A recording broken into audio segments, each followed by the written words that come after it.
Depuis 3 décennies, il documente le Congo, cette nation immense équivalente à l'Europe, où le fleuve Congo pulse comme le cœur de l'Afrique.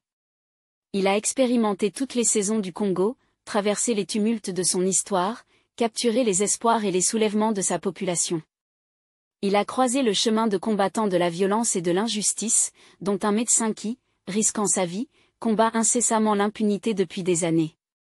Cet homme est Denis Mukwege, originaire d'une des contrées les plus dotées en ressources naturelles de la planète. Malgré cela, son peuple figure parmi les plus démunis au monde, malgré une profusion de ressources comme l'or, le coltan, le cobalt, et d'autres minéraux cruciaux alimentant les conflits, engendrant une violence extrême et une misère indescriptible. Depuis plus de 20 ans, le peuple congolais subit un massacre dans l'indifférence quasi générale de la communauté internationale, aspirant désespérément à la paix. Il se questionne sur l'intérêt de réaliser un nouveau film sur ce pays. Car, depuis un quart de siècle, le Congo est ravagé par la violence, les conflits et les tueries. Ses voyages de documentation l'ont souvent placé face à ces réalités dans les agglomérations, les hameaux et au plus profond des forêts. Il garde en mémoire les visages de ceux qui l'ont imploré de diffuser leur appel à la justice. Le Congo est devenu l'arène de conflits internationaux sanglants depuis 1996, alimentés par la lutte pour le pouvoir, la richesse et l'accaparement des ressources nationales. Les responsables sont légion, d'innombrables mouvements rebelles, des seigneurs de guerre, des militaires congolais, et des forces armées étrangères. Ces violences ont provoqué de vastes mouvements de population, l'enrôlement forcé d'enfants soldats et l'usage du viol comme arme de guerre, le tout dans une impunité et un silence accablant.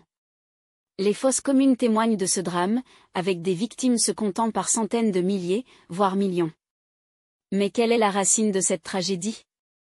Face à l'indifférence mondiale, il ne peut rester passif.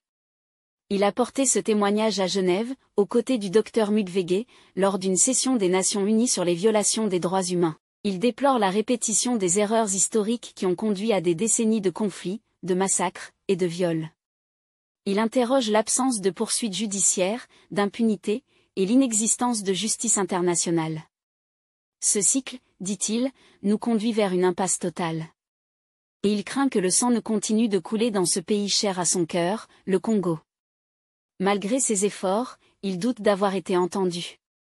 Ainsi, il a repris le chemin des tournages, à la rencontre de témoins et survivants de ces horreurs, espérant briser le silence. Pour saisir l'ampleur de la tragédie congolaise, il faut remonter aux années 90, quand le Congo était connu sous le nom de Zaïre, sous la férule de Joseph Désiré Mobutu. La fin approchait pour ce dictateur affaibli par la maladie. Le destin du Zaïre a basculé lorsque le Rwanda voisin a plongé dans sa propre tragédie. En 1994, le génocide rwandais a vu l'extermination de 800 000 personnes en 3 mois, majoritairement des Tutsis par des extrémistes Hutus. Une armée Tutsi en exil a mis fin à ce génocide. À Kigali, le changement de régime a instauré un climat de peur. 1,5 million de Hutus se sont réfugiés à l'est du Zaïre, fuyant les représailles. Parmi eux se trouvaient des milliers de criminels. Les camps de réfugiés, proches de la frontière, devenaient des foyers de tension.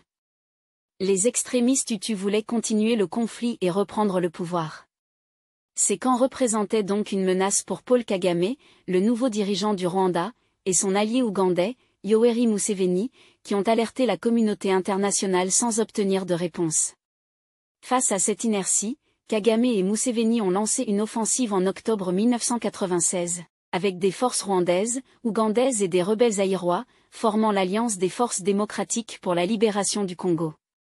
Ils ont choisi Laurent Désiré Kabila, un opposant de longue date à Mobutu, pour diriger cette alliance.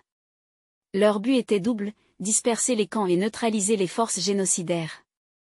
Cependant, dès leur entrée au Zaïre, ces troupes ont commis un premier massacre à l'Emra, signant le début d'une série d'atrocités qui n'ont laissé derrière elles que des fosses communes et une population traumatisée, témoignant d'une tragédie humaine d'une ampleur inimaginable, perpétuée dans un silence assourdissant.